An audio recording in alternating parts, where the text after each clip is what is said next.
My father-in-law sat at the head of his own dining table, looked me straight in the eye, and said, "You should be grateful my son even married someone like you." His wife nodded like he had said something wise. His younger son smirked into his wine glass. And my husband, the man I had loved for 6 years, the man I had built a life with, sat right beside me and said absolutely nothing. I kept my hands folded in my lap. I kept my expression still. I let every single one of them believe that those words had landed exactly the way they intended. That I was small, that I was embarrassed, that I was sitting in that chair because I had nowhere better to be. But here is what none of them knew. The company that paid for that dining table, that house, those cars in the driveway, that wine Keegan was sipping so smugly, Ashby Industrial Supply, the empire Holt Ashby built his entire identity around, I owned more of it than he did. I owned more of it than all of them combined. $10 billion in shares, held quietly in my name, passed down to me by a woman who was smarter than every person in that room. And not a single one of them had the faintest idea. My name is Lenora. I am 37 years old. I run a small ceramic studio out of a converted barn in Vermont, where I shape clay with my hands and sell pottery at farmers markets on Saturday mornings. To the Ashby family, that was the full picture. That was everything I was. A woman with dirt under her fingernails who had somehow convinced their golden son to marry beneath himself. They never asked where I came from. They never asked about my grandmother. They never wondered why a woman with no apparent ambition seemed so completely unbothered by their wealth. They just assumed I was simple. And I let them. For 6 years, I sat through their holidays, their snide comments, their backhanded compliments, and their barely disguised contempt. Francine, my mother-in-law, once told me at Thanksgiving, in front of the entire family, that I should consider going back to school because pottery is lovely, but it is not exactly a career, is it? Keegan, my brother-in-law, once introduced me to a business associate as Griffin's little project. Holt never bothered to learn what kind of ceramics I made. He never asked a single question about my life. To him, I was furniture, something that came with his son and took up space. And Griffin, my husband, the one person who was supposed to stand between me and all of it, would squeeze my hand under the table and whisper later, "They don't mean it like that." Every single time. As if intention mattered more than impact. As if love was supposed to feel like endurance. I want to be clear about something. I did not keep my secret because I was afraid. I kept it because my grandmother Opal taught me that real power does not announce itself. She was the one who made Holt Ashby's company possible. In 1984, when he was a desperate man with a warehouse and a dream, and not a single bank willing to bet on him, my grandmother wrote him a check for $200,000. She did it through a blind trust. She never told him her name. And over the next 4 decades, that investment grew into a controlling stake in a company now worth over $12 billion. When Opal died 4 years ago, she left me everything. The shares, the trust documents, and a handwritten letter that said, "Use this only when you must. Power is loudest when it is silent." So I stayed silent. I made my pottery. I kissed my husband good morning and sat through dinners where his family treated me like charity they were too polite to refuse. But that night, that dinner at the Ashby estate, something changed. Not because of what Holt said to my face. I had heard worse. Not because Francine looked at my dress like I had wandered in from a barn sale. I was used to that. And not even because Keegan laughed at me when I asked a simple question about the company's new distribution center, as if a woman who works with her hands could not possibly understand business. What changed was what I heard after I left the table. What changed was the conversation I was never meant to hear. The one between Holt and Keegan in the study, when they thought I was safely out of earshot, when they finally said out loud what they had been planning all along. They were not just coming after the anonymous investor who held the controlling shares in their company. They were coming after me. They wanted me gone. Out of the shareholder registry, out of Griffin's life, out of the Ashby name entirely. And my husband, the man who could never quite find his voice at that dinner table, was part of their plan whether he knew it or not. That was the night I stopped being silent. That was the night I decided that every single person in that family was going to learn exactly who I was, not because I needed their respect, but because they had finally given me a reason to stop offering them my grace. This is the story of how I walked into a room full of people who thought I was nothing and showed them that I was the foundation they had been standing on all along. I need to take you back to the beginning so you understand how I ended up at that dinner table, sitting across from people who despised me, holding a secret worth $10 billion. I grew up in a small town called Heinsberg, just south of Burlington, Vermont. My parents died in a car accident when I was 11 years old, and my grandmother, Opal, raised me from that day forward. She lived in a white clapboard house with a vegetable garden out back and a workshop in the basement where she refinished antique furniture. She wore reading glasses on a chain around her neck and kept her savings in a credit union. Nothing about her suggested wealth. Nothing about her life looked like anything more than a retired woman living carefully on a fixed income. But Opal Fenton was the sharpest person I have ever known. She never told me about the investment while she was alive, not directly, but she taught me things that only made sense later. She used to say, "Lenora, the people who talk the loudest about what they have are usually the ones who are afraid of losing it. The people who stay quiet are the ones who know exactly what they are worth." I thought she was talking about character. She was talking about strategy. When Opal passed 4 years ago, her attorney, Mr. Calloway, sat me down in his office and placed a folder on the desk that was 3 inches thick. Inside was the full documentation of a blind trust established in 1984. $200,000 invested into a startup called Ashby Industrial Supply. 40 years of compounding returns, stock splits, reinvested dividends. The total value at the time of her death was just over $9 billion. By now, with the company's continued growth, it had crossed 10. I remember sitting in that leather chair staring at the numbers and feeling like the floor had dropped out from under me. Mr. Calloway told me that Opal had structured the trust so that no one, not Holt Ashby, not his lawyers, not his board, could identify the investor. The shares were held through a series of legal entities that traced back to a firm in Delaware. It was airtight. Opal had built a fortress around that money, and she left me a letter. Just 1 page in her careful handwriting. She told me the investment was mine now, that I should protect it, and that I should never reveal it unless the moment demanded it. She wrote, "You will know when. Trust yourself." I folded that letter and put it in the bottom drawer of my nightstand, and I went back to my life. That life, by then, already included Griffin. We had met 7 years ago at the Champlain Valley Craft Fair. I was selling ceramic bowls from a folding table, and he stopped to buy one for his mother. He was tall and kind and laughed easily, and when he asked if I wanted to get coffee after the fair closed, I said yes before I even thought about it. He told me he worked in operations for his family's company. I told him I made pottery. He said that sounded like the better deal. For the first year, it was just the 2 of us. No family dinners, no Ashby estate, no Holt or Francine. Griffin was warm and attentive and curious about my work.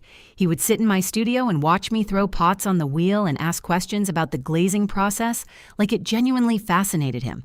I fell in love with that version of him, the one who existed outside his family's shadow. Then he brought me home to meet them, and everything shifted. The first dinner was polite but cold. Holt shook my hand without making eye contact. Francine smiled and said, "So you are the little artist Griffin has been telling us about." Keegan was not there that night, but his presence hovered in every comment Francine made about Griffin's ex-girlfriend, a woman named Sloane Merritt, a corporate attorney from a wealthy family in Connecticut. Francine mentioned Sloane 3 times in 2 hours. Each mention was a quiet blade slid across the table in my direction. I told myself it would get better. It did not. Over the next 6 years, the pattern solidified. Every holiday, every birthday, every family gathering was an exercise in endurance. Holt ignored me unless he was making a point about ambition or success, at which point he would glance in my direction as a living example of the opposite. Francine perfected the art of the compliment that was actually an insult. "Your skin looks so healthy, Lenora. I suppose working outdoors all day has its benefits."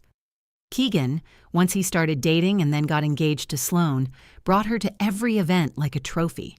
and the two of them would exchange glances whenever I spoke, as if I were a child attempting adult conversation. And Griffin let all of it happen, every single time. He never raised his voice. He never corrected his mother. He never told his father that speaking to his wife that way was unacceptable. He would hold my hand on the drive home and say, "I am sorry. That is just how they are." As if that sentence were a bandage big enough to cover the wound. I loved my husband, but I was beginning to wonder if love without courage was enough to hold two people together, because every time he chose silence at that table, a small piece of what I felt for him went quiet too, and then came the invitation that changed everything. Griffin came home on a Tuesday evening with a look on his face that I had learned to recognize over 6 years of marriage. It was the expression he wore when something involved his family and he was not sure how I would react. He set his keys on the counter, loosened his tie, and said, "My parents want us to come for dinner this Saturday, a formal one, the whole family." I was. "Your family do formal dinners that include your family do formal dinners that include me." He shifted his weight. "They said they want to bring everyone together, something about the company. Dad has been talking about some big restructuring plan, and he wants the family involved." I shut off the water and dried my hands slowly. "Griffin, your father has never once wanted me involved in anything related to that company. Last Thanksgiving, he told me to go help your mother in the kitchen when the conversation turned to quarterly earnings. What changed?" Griffin crossed the room and put his hands on my shoulders. "I think he is trying, Lenora. Maybe this is his way of making an effort." I wanted to believe that, I really did. But 6 years of sitting at that family's table had taught me something about the Ashbys. They never did anything without a reason, and the reason was never generosity. I called Rue that night after Griffin went to bed. Rue Callister has been my best friend since college, and she is the only person on earth besides Mr. Calloway who knows about my shares. She works as a veterinary technician at a clinic outside Montpellier, and she has the kind of honesty that does not bother with cushioning. When I told her about the dinner invitation, she was quiet for exactly 2 seconds. "That is suspicious," she said flatly. "I know." "Lenora, in 6 years, those people have never invited you to anything where you were more than decoration. Why would they suddenly want you at a business dinner?" "Griffin thinks his father is trying." Rue made a sound that was somewhere between a laugh and a cough. "Holt Ashby does not try. Holt Ashby maneuvers. There is a difference." She was right, and I knew it. But I told her I was going anyway. Not because I believed Holt's intentions had changed, but because I wanted to see it for myself. I wanted to sit in that room one more time and watch how the Ashby family treated a woman they believed had nothing to offer them. I wanted to look my father-in-law in the eye and measure exactly how much contempt he carried for me when he thought there was nothing at stake. Saturday came faster than I expected. Griffin wore a charcoal suit. I wore a simple green dress that I had bought at a second-hand shop in Burlington 2 years ago. I did not wear jewelry. I did not style my hair in any way that suggested I was performing for anyone. I went as exactly who they believed I was, a woman who made clay pots and lived a small life. The Ashby estate sat on 40 acres outside Stowe.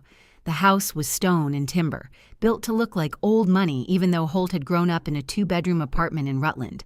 A housekeeper opened the front door and led us into the dining room, where Francine was already arranging place settings with the precision of a woman who believed table presentation was a measure of moral character. "Lenora, how lovely," Francine said, kissing the air beside my cheek. She looked at my dress for exactly 1 second too long. "That color is very brave for your complexion." Before I could respond, Keegan and Sloane entered from the living room. Keegan had a scotch in one hand and his fiancée on his arm like she was an accessory that matched his watch. Sloane smiled at me the way someone smiles at a dog that has wandered into a restaurant. Pleasant enough, but clearly out of place. "Lenora," Keegan said, "good of you to come. Did you bring a casserole?" Sloane covered her mouth to hide her laugh. Griffin stiffened beside me but said nothing. Then Holt walked in. He filled the room the way he always did, not with warmth, but with gravity. Everyone adjusted when Holt entered. Francine stood straighter. Keegan put down his scotch. Even Griffin squared his shoulders like a boy trying to impress a father who had already made up his mind. Holt looked at me, briefly, the way a man glances at a painting he has seen too many times. "Lenora," he said. One word. No warmth, no hostility. Just acknowledgement that I existed in his space. We sat down to eat, and for the first 20 minutes the conversation stayed on safe ground. Francine's garden renovation, Keegan's golf handicap, a vacation Sloane was planning to the Amalfi Coast. I sat quietly, eating my salad, listening, waiting. Then Holt cleared his throat, and the table went still. He set down his fork with the deliberate calm of a man who was about to say exactly what he had planned to say all along. "I want to talk about the company," he said, and every trace of casual warmth vanished from the room. Holt folded his hands on the table and looked around the room like a general surveying his officers before a campaign. "Ashby Industrial Supply is entering a new phase," he said. "We have been growing steadily for 4 decades, but growth without consolidation is just sprawl. It is time to tighten the structure." Keegan leaned forward with the eager look of a man who already knew what was coming. Sloane placed her hand on his arm like she was steadying a racehorse before the gate opened. Griffin sat still, watching his father with a mixture of respect and caution that I had seen 1,000 times. Holt continued. "Our legal team has spent the last 18 months trying to identify an anonymous shareholder who controls a significant block of our stock. This person, or entity, has been sitting on a controlling interest for decades, and we do not know who they are. That ends now." My hands were resting on my lap under the table. I pressed my palms flat against my thighs to keep them steady. "We are restructuring the ownership framework," Holt said. "Once we identify this shareholder, we will make them an offer. If they refuse, we will pursue a dilution strategy that reduces their influence to a minority position. Either way, full control comes back to this family, where it belongs." Francine raised her glass slightly as if Holt had just delivered a toast. Keegan nodded. Sloane looked satisfied in the quiet, calculating way of someone who understood exactly what a power consolidation meant for her future. Then Holt turned to Griffin. "Son, this restructuring is going to require leadership at every level. Real leadership." He paused and his eyes moved from Griffin to me and back again. "I need people around me who understand what this family represents, people who reflect the standard we have built." The room was silent. Francine looked at me with an expression that was almost sympathetic, the way someone looks at a stain on a tablecloth before deciding to throw the whole thing away. Griffin's jaw tightened. He opened his mouth, and for 1/2 second I thought he was going to say something, but then he closed it again and looked down at his plate. That was the moment I should have felt the most pain, but instead, I felt something settle inside me, a calm, cold clarity that replaced the heat I had been carrying for years.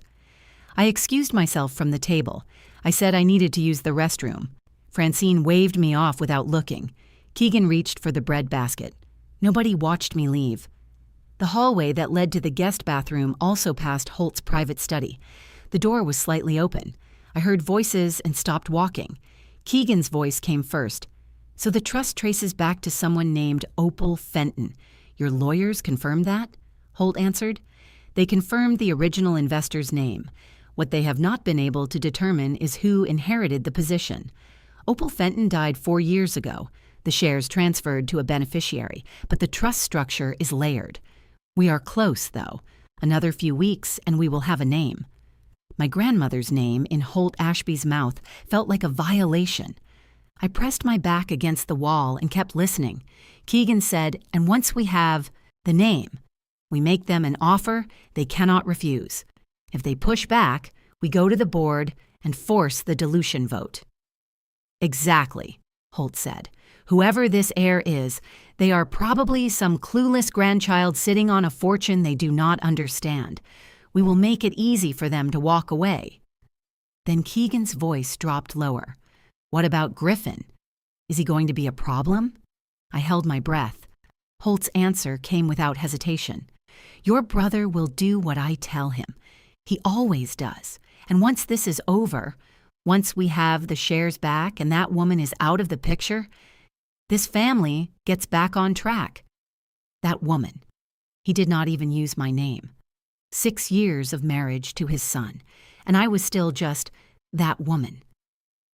I walked to the bathroom, closed the door, and stood in front of the mirror. My face was steady. My eyes were dry.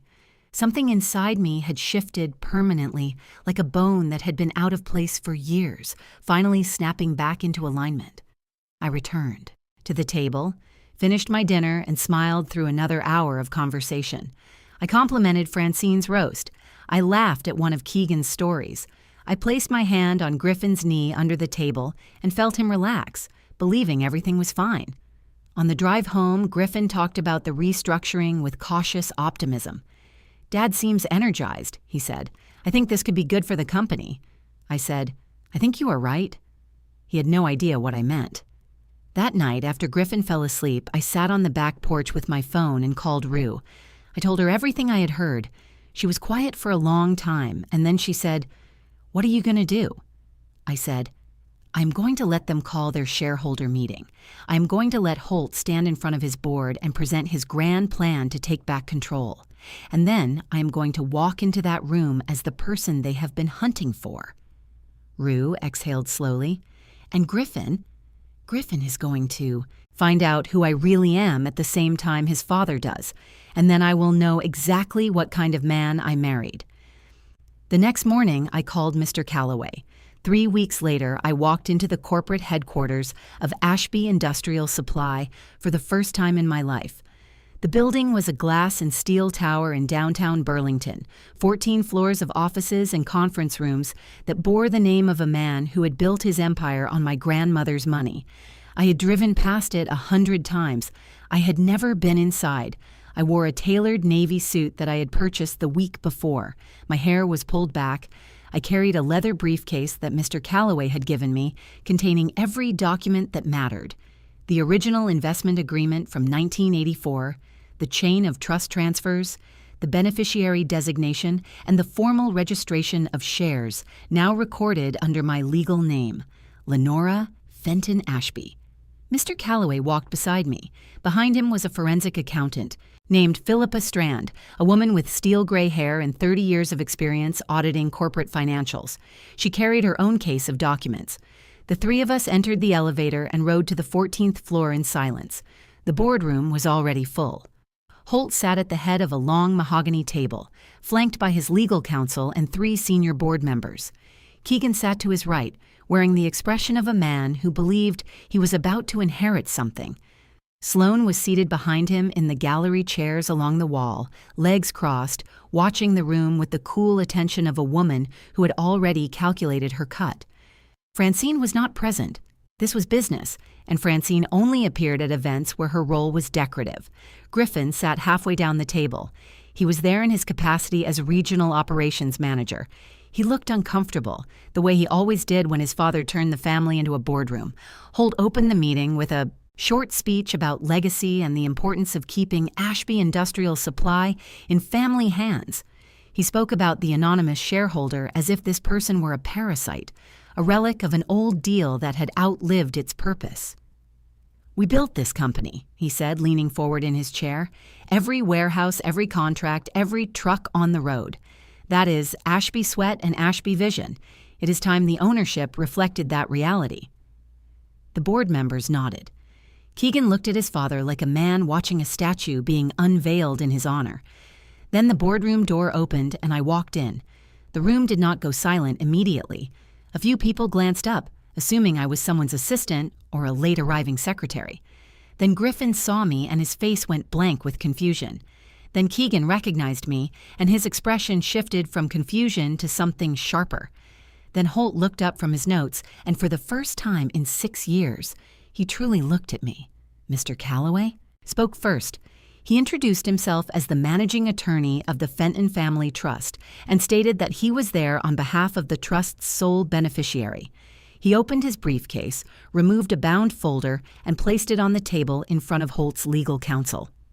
"The anonymous shareholder you have been seeking is present in this room," he said. My client, Lenora Fenton Ashby, is the sole heir and current registered owner of the shares originally acquired by her grandmother, Opal Fenton, in 1984. These shares represent a controlling interest in Ashby Industrial Supply, currently valued at approximately $10 billion. The silence that followed was unlike anything I had ever experienced. It was not the silence of a quiet room. It was the silence of a room where the air had been pulled out. Holt stared at me. His mouth opened slightly, then closed. Keegan pushed his chair back from the table and stood up. "That is absurd," he said. "This is fraud. There is no way this woman controls anything." Philippa Strand stepped forward and placed a second set of documents before the board. These are the audited financial records tracing the original investment through 4 decades of trust management. The chain of custody is unbroken. The registration was completed and verified by the Securities and Exchange Commission 2 weeks ago. There is no ambiguity. Sloan uncrossed her legs. Keegan looked at his father for direction, but Holt was still staring at me. I stepped forward. 42 years ago, your father was a man with a warehouse and no capital. No bank would fund him. No investor would return his calls. My grandmother believed in what he was building, and she wrote him a check for $200,000. She never asked for recognition. She never asked for a seat at this table. She just wanted to help a man with a good idea get his chance. I paused. And this is how you repay that. By calling her investment a parasite. By planning to force her heir out of the company she helped create. Holt finally spoke. I built this company. You built it with her money, I said. Griffin stood from his chair. The entire room turned to watch him. He looked at his father, then at Keegan, then at me. His voice was rough when he spoke. You planned this, both of you. The dinner, the restructuring, getting rid of Lenora. You sat across from my wife and smiled at her while you were plotting to erase her from my life. He turned to me. Lenora, I did not know, I swear. I looked at him steadily. I know you did not. But you also never stopped them from treating me like I did not belong. Not knowing because you refused to look is its own kind of choice, Griffin. Then I addressed the board. I am not here to destroy this company. I am here to protect it. Effective immediately, I am exercising my rights as majority shareholder to block the proposed restructuring, appoint 2 independent board members, and commission a full audit of executive compensation. Ashby Industrial Supply was built on my family's faith. I intend to make sure it is run with integrity. I set my briefcase on the table, nodded to Mr. Calloway, and waited for the room to breathe again. The days that followed the shareholder meeting were the loudest silence I have ever lived through. Holt did not call. Francine did not call. Keegan hired a private attorney within 48 hours to challenge my ownership. But Mr. Calloway had spent 2 weeks preparing for exactly that move. Every document was airtight. Every transfer was verified. Every signature was authenticated. Opal Fenton had not built a fortune by being careless, and she had not left it to me without making sure no one could take it away. Keegan's attorney reviewed the file, made 1 phone call to Mr. Calloway, and advised his client to stand down. There was no angle. There was no loophole. The shares were mine. The audit I commissioned began the following Monday. Philippa Strand and her team spent 3 weeks inside Ashby Industrial Supply's financial records, and what they found confirmed every suspicion I never wanted to have. Keegan had been inflating departmental budgets for years, routing company funds through vendor contracts that traced back to shell companies he controlled. The total amount was just under $2 million. It was not enough to sink the company, but it was enough to end a career.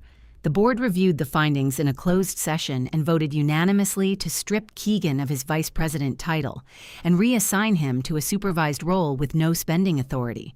Sloan did not attend the next family event. I heard through Griffin that the engagement was on hold. Holt fought the audit at first. He called it an invasion. He called it a betrayal.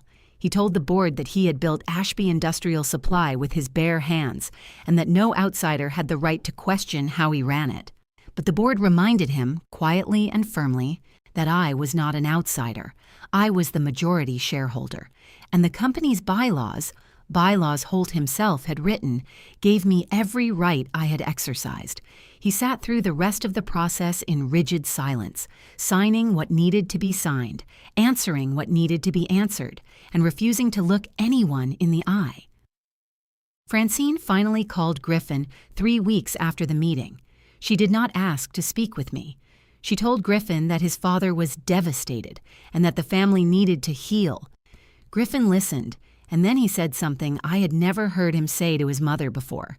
He said, "You do not get to talk about healing when you spent 6 years helping Dad tear my wife apart. I watched you do it. I let you do it. That is on me. But it stops now." Francine hung up. She has not called since. Griffin and I did not pretend that everything was fine between us. We could not. The secret I had kept for 4 years sat between us like a third person in the room, and Griffin had every right to feel hurt by it. He told me one night, sitting on the edge of our bed, that he felt like he had been living in a house with a locked room he never knew existed. I told him I understood that, and then I told him the truth, that I had kept the secret because I needed to know whether he loved me as the woman with nothing or only as the woman he thought had nothing. I told him that every time he stayed silent while his family humiliated me, he made that question harder to answer. We started seeing a counselor the following week. It was not easy. There were sessions where Griffin could barely speak and sessions where I said more than I intended. But for the first time in our marriage, we were talking to each other without the Ashby family's shadow falling across the conversation. Griffin began seeing a therapist on his own. He started untangling the patterns his father had woven into him since childhood. The obedience, the silence, the belief that loyalty to family meant surrendering your own voice. It was slow work, but he was doing it. And that mattered more to me than any apology. I did not take a title at the company. I did not want one. I had no interest in running Ashby Industrial Supply or sitting in a corner office or attending board meetings every quarter. That was never what the shares meant to me.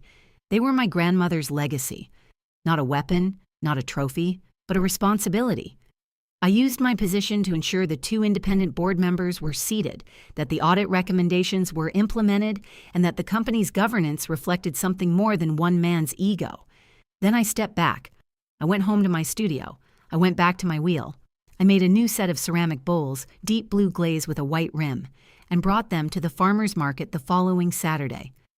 A woman picked one up and asked me how long I had been doing this. I told her most of my life. She said, "You must really love." I said, "More than almost anything." And that was the truth. The pottery was never a disguise. It was never a cover story for something bigger. It was the thing I chose for myself, long before I knew what my grandmother had left me, and it would be the thing I kept choosing long after the Ashby family learned my name. I think about Opal often. I think about her sitting in that credit union in Heinsberg, quietly managing a fortune that no one around her suspected. I think about the discipline it took to stay invisible for 40 years, not because she was afraid, but because she understood something most people never learn, that the world will tell you power looks like noise, like attention, like a man standing at the head of a table telling everyone what he built. But real power is the woman in the background who made it possible and never needed anyone to know. My grandmother gave me more than money. She gave me the patience to wait, the clarity to act, and the wisdom to know the difference. She told me power is loudest when it is silent, and she was right. But she also knew that silence has a limit, that there comes a moment when staying quiet stops being strength and starts being surrender. The trick is knowing when that moment arrives. Mine arrived at a dinner table in Stowe, Vermont, when a man who owed everything to my family looked me in the eye and told me I should be grateful. I am grateful, but not to him. I am grateful to the woman who raised me, who shaped me the way I shape clay, with steady hands, with patience, and with the knowledge that the most beautiful things are made quietly, without applause, by people the world never thinks to notice. If this story moved you, if it made you think about the people in your own life who carry their strength in silence, then I want you to do something for me. Share this video with someone who needs to hear it today. Leave a comment and tell me about the strongest quiet person you have ever known. And if you have not already, subscribe to this channel and hit that notification bell so you never miss a story. Every single story we tell here is about ordinary people who discover they are more powerful than anyone ever gave them credit for. And your support is what keeps these stories coming. Thank you for watching. Thank you for listening. And remember, you do not have to be loud to be powerful. Sometimes the quietest person in the room is the one holding everything together. I will see you in the next one.